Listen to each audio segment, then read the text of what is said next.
Assalamualaikum warahmatullahi wabarakatuh.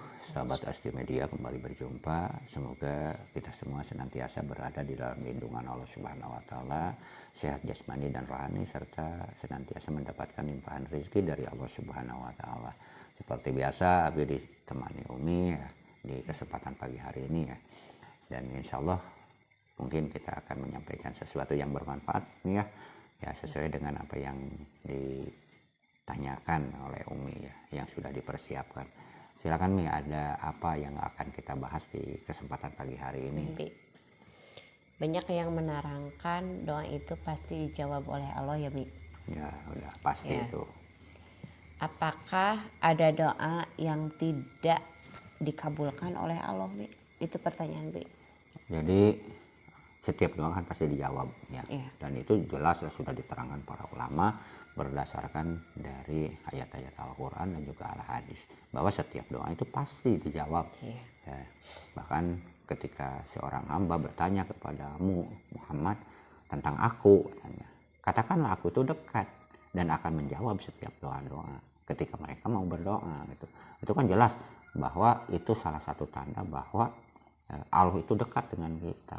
Ya, dekat itu berarti ya namanya dekat. Bahkan penjelasan dekat di sini lebih dekat daripada kerongkongan dengan uratnya.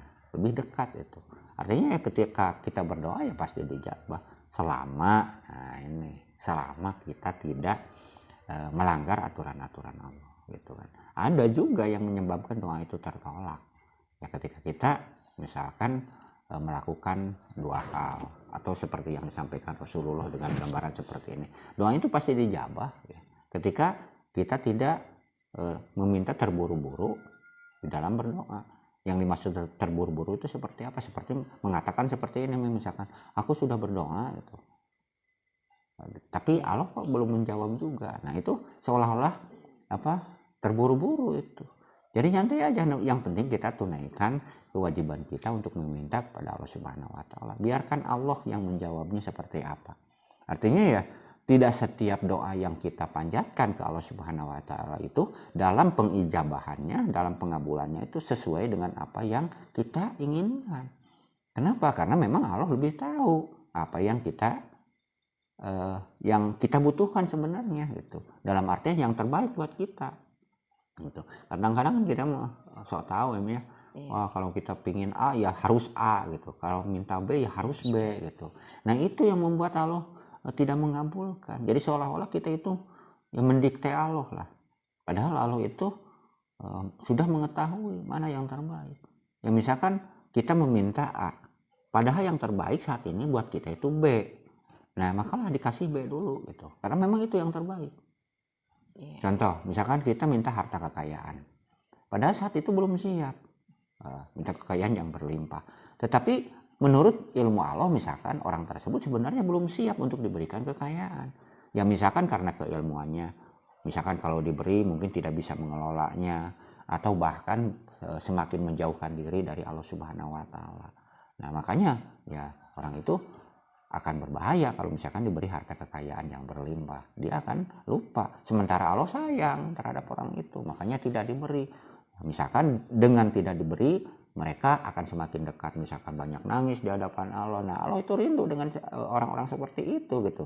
Ya, jadi selalu berbaik sangkalah.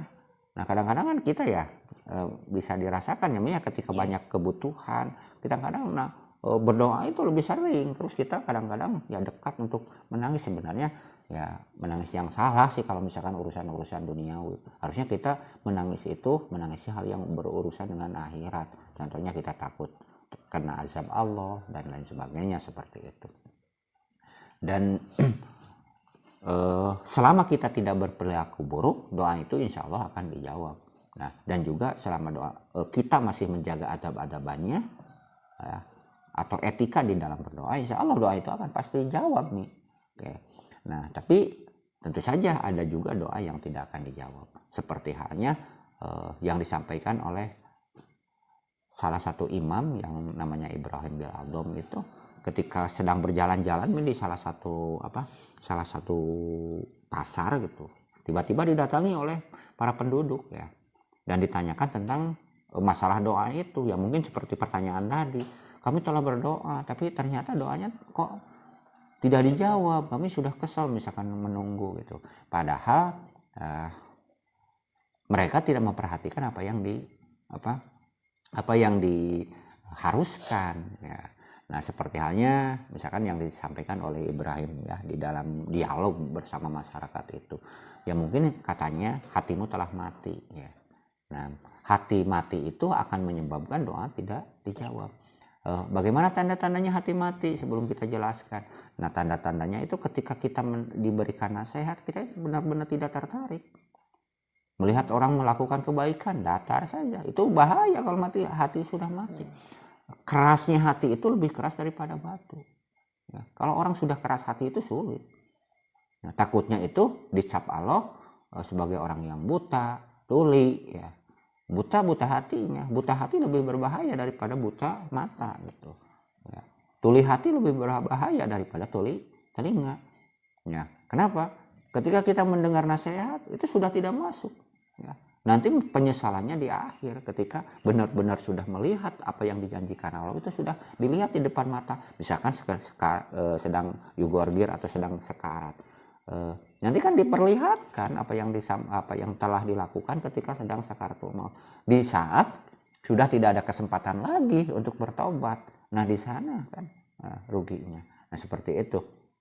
Kadang-kadang orang yang keras hati itu, yang mati hatinya itu pokoknya melihat orang misalkan sholat sudah tidak tertarik, melihat pokoknya setiap orang melakukan kebaikan itu hatinya sudah tertutup. Diajak itu malah benci terhadap orang yang mengajaknya. Padahal orang yang mengajak melakukan kebaikan itu seolah-olah menyayangi dia gitu ya, supaya tidak terlanjur. Itu salah satu yang membuat mati hati. Nah, jadi salah satu yang menyebabkan doa tidak dijawab itu ya ketika mati ya.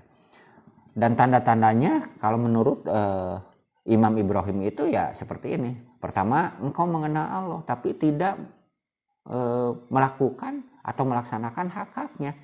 Kita tahu siapa yang harus disembah gitu.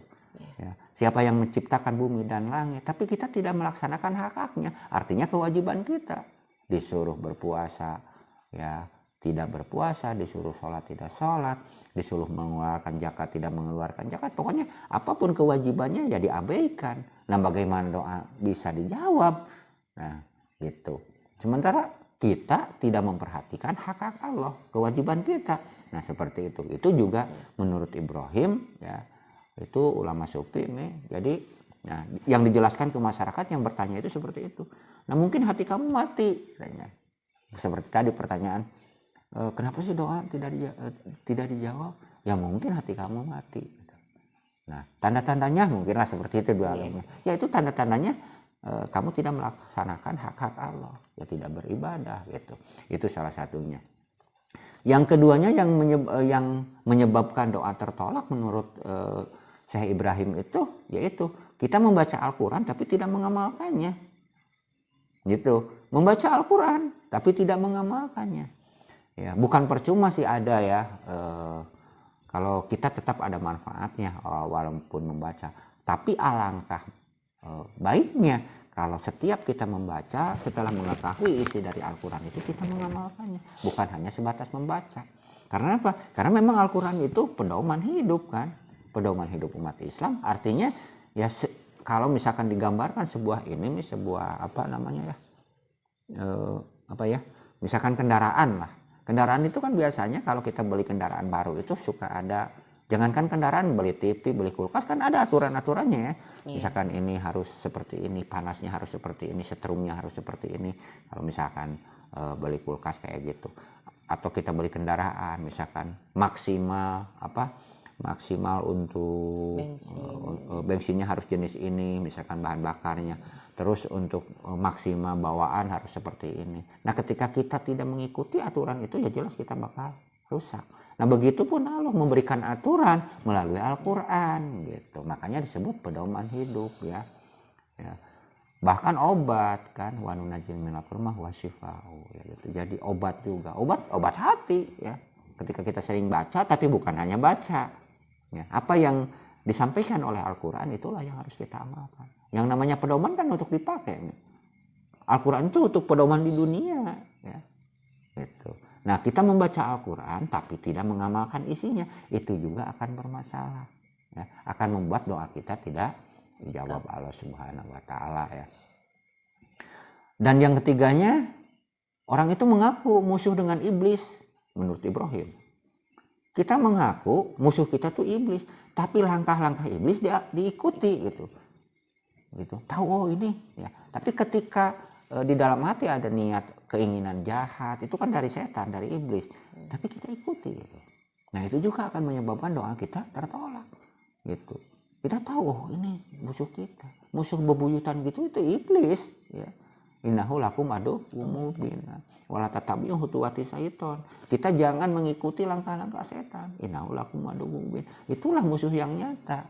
Itu kan menurut Allah seperti itu. Nah, itu kan seperti di sebelumnya, itu mengikuti penjelasan di dalam Al-Quran, itu pedoman kan. Nah, udah tahu, oh ini musuh kita.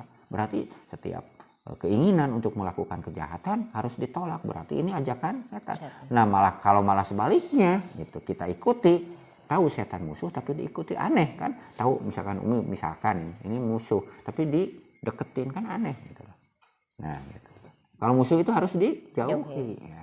Nah, ajakannya harus ditolak gitu kan. Ya,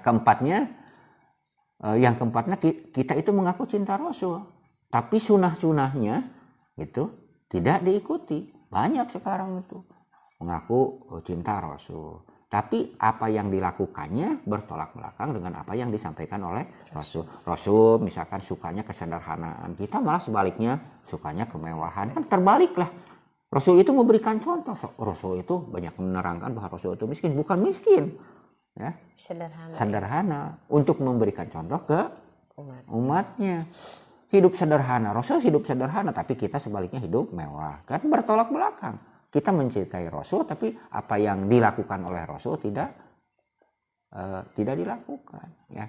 Rasul misalkan sayang fakir miskin, sayang anak yatim, kita malah menjauhi fakir miskin, kayak jijik kalau berdekat dengan fakir miskin. Padahal Rasulullah itu selalu sahabat-sahabatnya itu orang-orang fakir. Nah, gitu. Nah, kita kan bertolak belakang. Nah, kalau memang kita cinta Rasul, ya ikutilah. Itu dari mulai pakaiannya, dari mulai sikapnya, cara berumah tangganya, cara makannya, seharusnya kita ya ikuti, ya gitu. Cara berpakaian, cara mandi dan lain sebagainya. Kita baca sejarah bagaimana Rasul berperilaku, itulah, ya, dalam lemah lembutnya, dalam sikap sayang terhadap yang lebih lemah, ya, hormat terhadap yang lebih tinggi, baik dalam umur, dalam hal lain, ya, beliau itu kan selalu menunjukkan sikap-sikap yang terpuji, bahkan disebutnya juga terpercaya. Jauh sebelum Islam, ya, atau jauh sebelum Rasulullah menjadi Rasul, itu gelar Al-Amin, gelar kepercayaan itu sudah melekat di Rasulullah karena tidak pernah bohong. Nah, kalau kita kan malah sebaliknya, hobi bohong gitu, ya. Jadi itu, ya, salah satunya. Dan kelimanya mengaku senang surga, tetapi kita malah menjauhi, ya, langkah-langkah yang atau pekerjaan-pekerjaan, amal-amal yang membuat kita masuk ke surga. Kita kalau ditanya kamu mau masuk surga, ya iyalah. Tapi perbuatan yang mendekatkan diri kita ke surga malah kita menjauhinya gitu. Nah, yang keenamnya, kita takut neraka tapi malah kita melakukan hal-hal yang mendekati neraka itu. Ya, misalkan hal-hal yang diajarkan setan itu kan yang mendekatkan ke neraka, malah kita hobinya itu.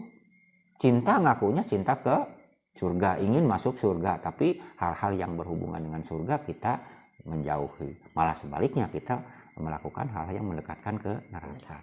Jangan aneh, ada satu keterangan kalau nggak salah redaksinya seperti ini. Surga itu dibungkus dengan hal-hal yang bikin kita tidak senang lah, ya, kupatu bisa hawa. Tapi neraka itu dibungkusnya itu dengan hal-hal yang membangkitkan syahwat.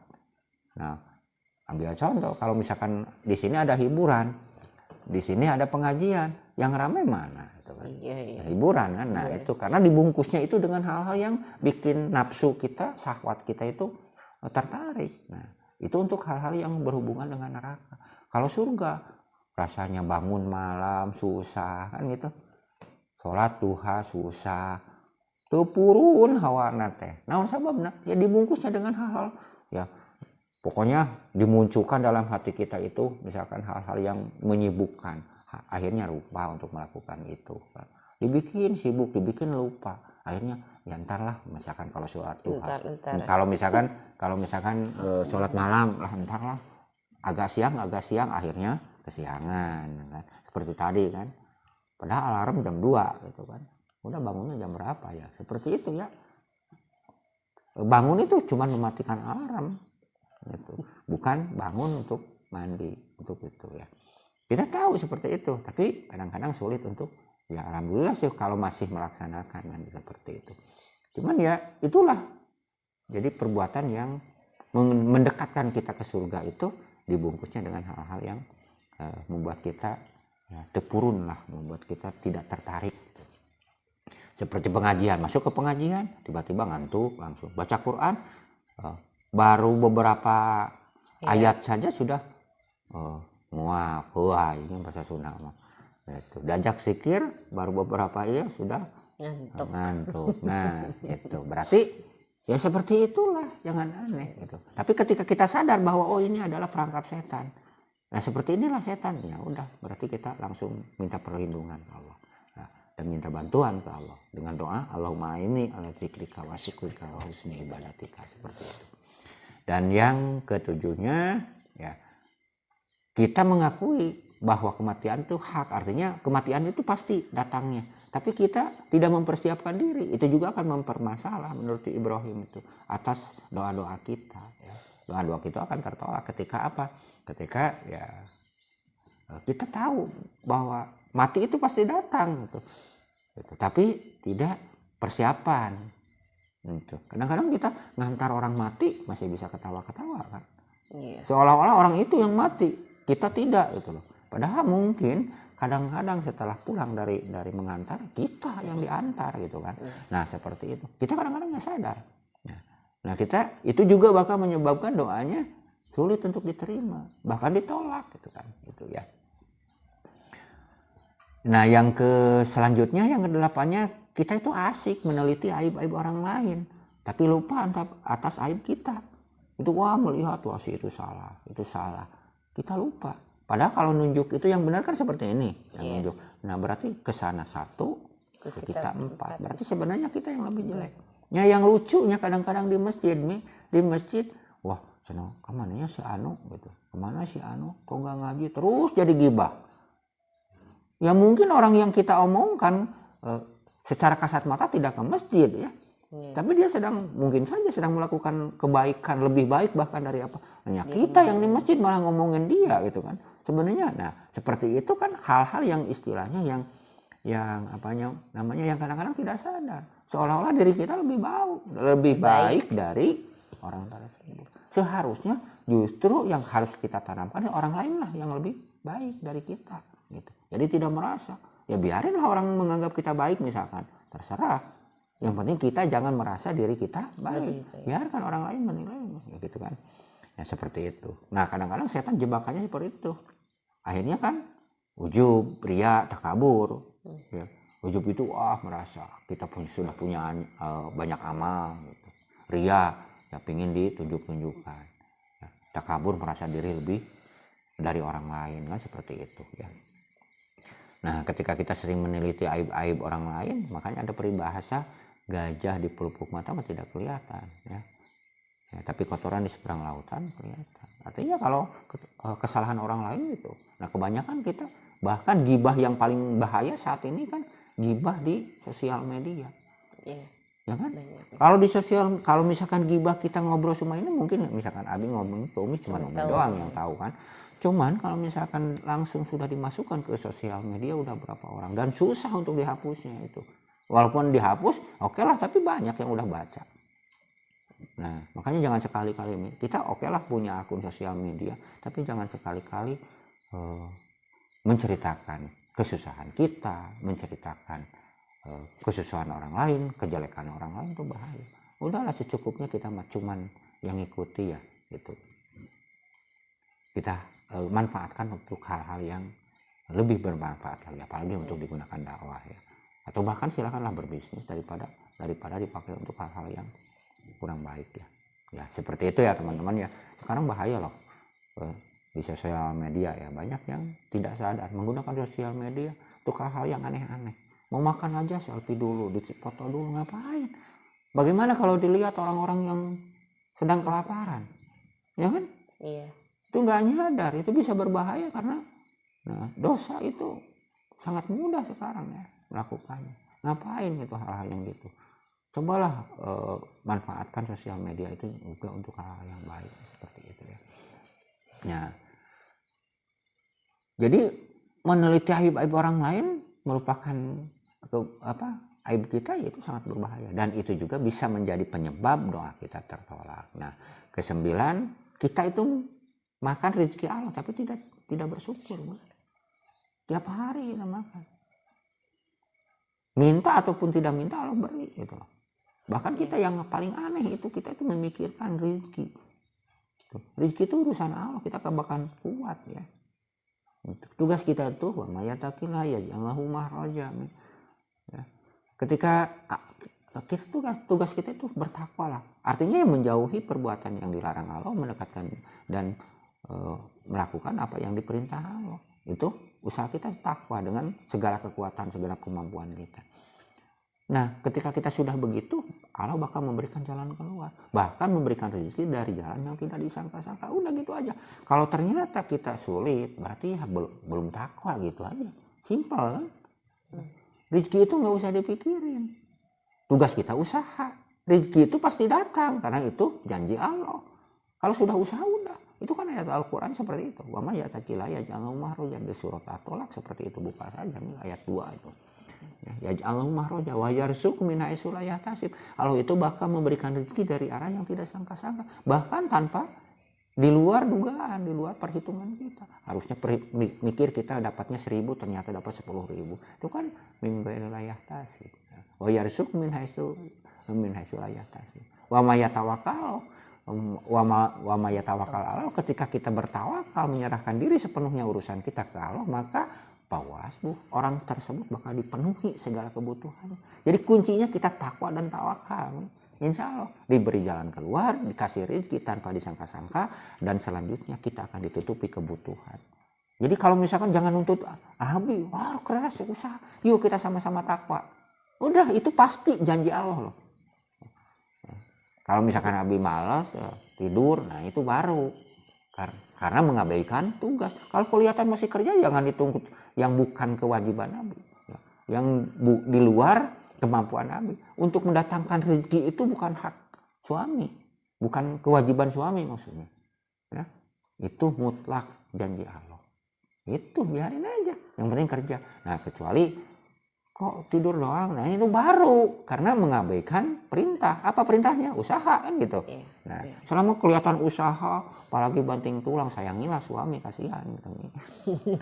Udah capek banting tulang, ngedumel, terus ya segala macam lah omongan yang nggak enak-enak karena tuh itu salah satunya ya, kurang bersyukur. Nah orang bersyukur itu kan la in syakartum la azidannakum wa la in kafartum inna adzabi lasyadid. Ketika kita bersyukur itu kan ya, kita makan rezeki Allah tapi tidak tidak bersyukur ya, itu juga bermasalah. Nah dan ke-10 yang terakhir, kita menguburkan orang-orang, menguburkan sahabat-sahabat kita, tetangga-tetangga kita ketika meninggal. Tapi ya kita tidak mengambil pelajaran. Itu juga tanda-tanda kematian hati ya. Tidak mengambil pelajaran. Oh itu meninggal. Kan orang yang meninggal itu macam-macam. Ada yang meninggal ya dalam kehidupan sehari-harinya ya ibadahnya jauh. Oh, takutnya kita seperti itu. Jadi semua yang meninggal itu kita mengantar ke kuburan, kita mengambil pelajaran dari itu. Nah ketika kita tidak bisa mengambil pelajaran dari tetangga-tetangga kita, saudara-saudara kita yang meninggal, itu juga menyebabkan hati mati. Artinya doa bakal tertolak. Ya. Nah kalau selama kita memperhatikan yang 10 itu insya Allah ya, insya Allah. Jadi doa itu kita simpulkan, doa itu pasti dijawab Allah ketika kita memperhatikan adab-adab dan tidak berperilaku buruk dan juga tidak melakukan yang seperti tadi ya, insya Allah ya. Jadi jangan putus asa untuk berdoa ya. Semoga apa yang disampaikan ini bermanfaat ya teman-teman. Jadi ini sebenarnya kita ngobrol ya, sharing aja ini ya, kita ngobrol sama Umi gitu, tapi ya supaya lebih bermanfaat lagi kita dibikin konten.